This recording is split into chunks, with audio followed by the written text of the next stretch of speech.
Hello बच्चों, आज के वीडियो में मैं एक ऐसा इंपॉर्टेंट रूट वर्ड लेने वाला हूं जो बहुत इंटरेस्टिंग वर्ड्स बनाता है और कई सारे इंपॉर्टेंट वर्ड्स उससे बनते हैं। वो रूट वर्ड है एमबी। कहीं पे एज एन एमबी यूज होगा और कहीं पे AMPHI एमसी यूज होगा। एमबी का मतलब होता है या एमसी का मतलब होता है बोथ वेज, दोनों तरफ। और कहीं पे एटमॉस्फेयर, एनवायरनमेंट ऐसी कोई बात आती है तो इसका मतलब होता है सराउंडिंग, सर्कुलर, कुछ इस तरीके से। मतलब एक तरीके से हम कह सकते हैं, यहां पे हम कहेंगे दोनों तरफ और यहां पे हम कह देंगे चारों तरफ।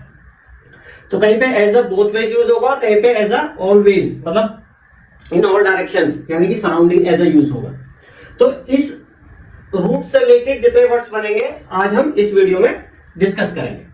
अब एमबी और एमसी से रिलेटेड वर्ड्स करते हैं। पहला वर्ड है एम्बियंस। मैं बोलूं कि यार इस कैफे का एम्बियंस बहुत अच्छा है, इस कैफे का सराउंडिंग बहुत अच्छा है, इस कैफे का परिवेश बहुत अच्छा है, यानी कि वो जो प्लेस है उसका मूड, उसका सराउंडिंग, उसका एटमॉस्फेयर, वो होता है एम्बियंस। सराउंड मीनिंग ही तो होता है इसका। तो यहाँ पे ये meaning as it is use हुआ है। Ambience of a place means उस प्लेस का एटमॉस्फेयर, उस प्लेस का मूड, उस प्लेस का सराउंडिंग, परिवेश, वो हो गया एम्बियंस। और उसको एज एन एडजेक्टिव अगर यूज करेंगे तो हो जाएगा एम्बियंट। यानी कि जैसे मैं बोलूं ambient lighting in the room, यानी कि वो जो रूम है उसकी जो परिवेशी, उसकी जो सराउंडिंग लाइट है वो बहुत अच्छी थी। एम्बियंट लाइटिंग हो सकती है, एम्बियंट साउंड हो सकता है, एम्बियंट कुछ भी हो सकता है, यानी कि वो जो उसको वहां पे जो प्रिवेलेंट है उस प्लेस पे, तो उसे बोल देंगे एम्बियंट। वो चीज एम्बियंट के साथ यूज होगी। Ambient lighting, ambient sound, ambient atmosphere, यानी कि उसके चारों ओर का एटमॉस्फेयर, इस तरीके से यूज होगा। सेकेंड वर्ड पे आइए, एम्बीडेक्स्ट्रस। यहां पे एमबी अपने आप में ही एक पूरा वर्ड था, जो मीनिंग था। यहां पे ambi as a prefix use हुआ है, यानी ambi as a prefix use हुआ है बिफोर डेक्स्ट्रस। OUS है, जैसे हमने पहले भी बताया है, ये एडजेक्टिव है। OUS मींस फुल ऑफ, ये एडजेक्टिव के लिए यूज होगा। डेक्स्टर का मतलब होता है, ये जो DXTR है इसका मतलब होता है स्किल, ठीक है। तो डेक्स्टरस यानी फुल ऑफ, डेक्स्टरस का मतलब क्या हुआ, full of skill. MB full of skill with both hands in both ways. क्या मतलब हुआ, यानी कि अगर कोई आर्टिस्ट है, जैसे कोई पेंटर है ना, अगर वो अपने दोनों हाथों से पेंटिंग कर पा रहा है इक्वली वेल, तो उस पेंटर को क्या बोलेंगे, एम्बीडेक्स्ट्रस पेंटर। जो अपने दोनों हाथों का इक्वली स्किलफुल यूज कर सकता है उसे बोलते हैं एम्बीडेक्स्ट्रस पेंटर, एम्बीडेक्स्ट्रस आर्टिस्ट हो सकता है। तो ये हुआ एडजेक्टिव, उस सेंस में यूज होगा। थर्ड वर्ड आया एम्बीवेलेंट। एमबी यहां पे भी एज अ प्रीफिक्स यूज हुआ है। वेल वर्ड आपने सुना होगा, जैसे कि वेलर, VALOR, वैलिएंट, VALIENT। ये यहां पे जैसे इन वर्ड्स में यूज हुआ है। वेल का मतलब होता है स्ट्रेंथ, पावर, एनर्जी, इस तरीके से वेलर का मीनिंग होता है। यानी ये जो वेल है ये रूट वर्ड है स्ट्रेंथ के लिए, पावर के लिए, एनर्जी के लिए। तो यहाँ पे भी ये ऐसे ही यूज हुआ है। लेकिन यहाँ पे जो पावर है या स्ट्रेंथ है, जो एनर्जी है, वो थोड़ा इमोशनल पावर के यूज में या इमोशनल एनर्जी के केस में यूज हुआ है। जैसे एम्बीवेलेंट जैसे क्या हो सकता है, एम्बीवेलेंट फीलिंग हो सकती है, यानी कि ऐसी फीलिंग जो बोथ वेज में अपनी एनर्जी यूज कर रहा हो।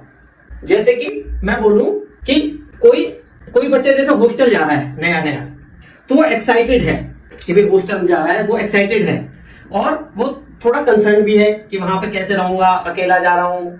तो वो जो फीलिंग्स हैं वो उसकी दोनों तरफ से काम कर रही है, खुश भी है, परेशान भी है ना, यानी कि वो दुविधा में है। तो एम्बीवेलेंट मतलब दुविधापूर्ण, अनसर्टेन, है ना, इनडिसाइसिव, यानी कि अनिश्चित है, डाउट में है ना, विद मिक्स्ड फीलिंग्स है। तो इस तरीके से एम्बिवेलेंट फीलिंग हो सकती है, एम्बिवेलेंट एटीट्यूड हो सकता है, किसी का एम्बिवेलेंट नेचर हो सकता है, यानी कि वो सर्टेन नहीं है, वो पक्का नहीं है, वो दुविधापूर्ण है। और इसी का नाम हो जाएगा एम्बिवेलेंस। एम्बिवेलेंस मींस दुविधा, और ये एडजेक्टिव है दुविधापूर्ण। तो एम्बिवेलेंस क्या हो गया? Uncertainty, indecisiveness. ओके, अच्छा अब आइए नेक्स्ट वर्ड पे, एम्बिग्यूअस। OUS आ रहा है तो एडजेक्टिव हुआ, इसी का नाम हो जाएगा एम्बिग्यूइटी। एम्बिग्यूअस का मतलब क्या हुआ? एम्बी का मतलब हो गया बोथ, और जो ये यहाँ पे GU यूज हुआ है, ये यूज हुआ है AGERE। इसका मतलब होता है टू लीड या फिर टू ड्रा। इसका मतलब क्या हुआ कि कोई एम्बिग्यूअस अगर स्टेटमेंट है तो वो स्टेटमेंट ऐसी है जो लीड करेगी टू बोथ साइड्स, यानी कि उसके दो या दो से ज्यादा मीनिंग निकलेंगे, तो वो उसके कई सारे मीनिंग हैं। इसका मतलब क्या हुआ?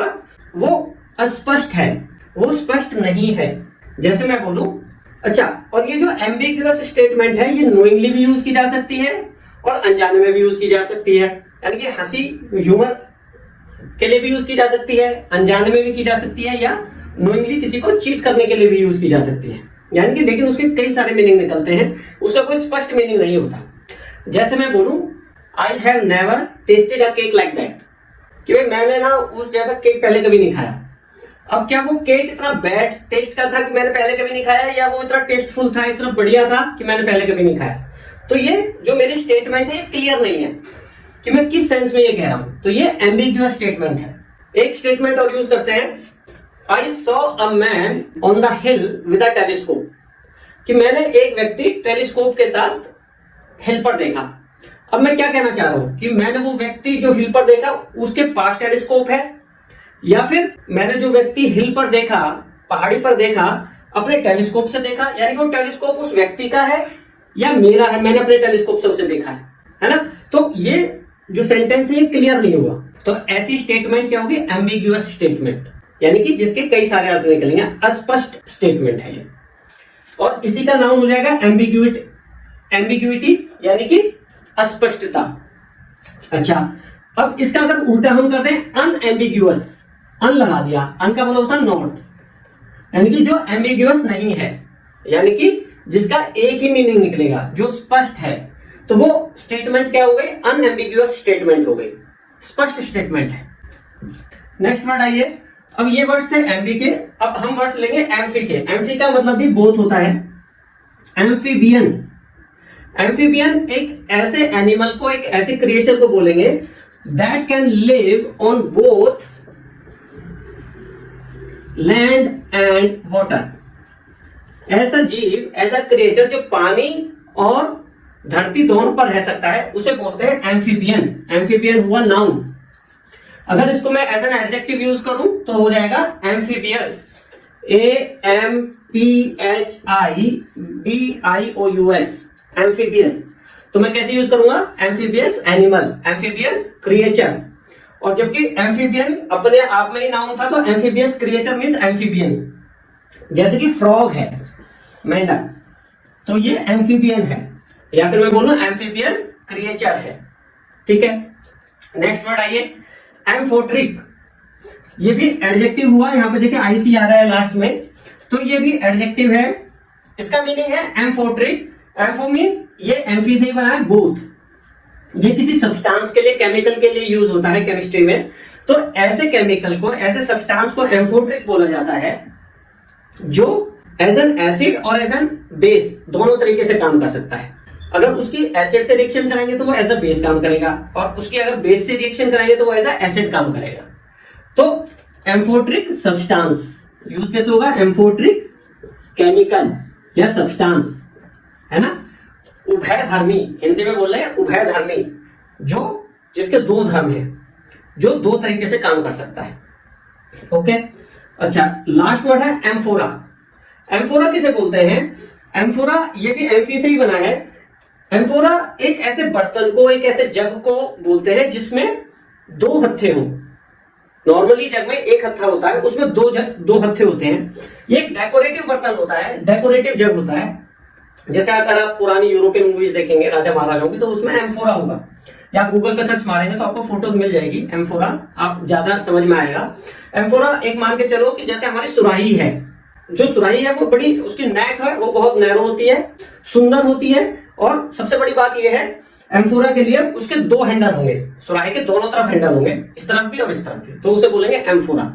यानी कि a jar that is having two handles and that is used for decorative purpose also. यानी कि देखने में सुंदर होगी और जिसके दो हैंडल होंगे वो होगा एम्फोरा। ठीक है, आई होप कि आपको एमबी और एमफी के मीनिंग समझ में आए होंगे, और इस रूट के बेस पे हम ये सारे वर्ड्स, आप ये सारे वर्ड्स इजीली याद कर पाएंगे। Thank you.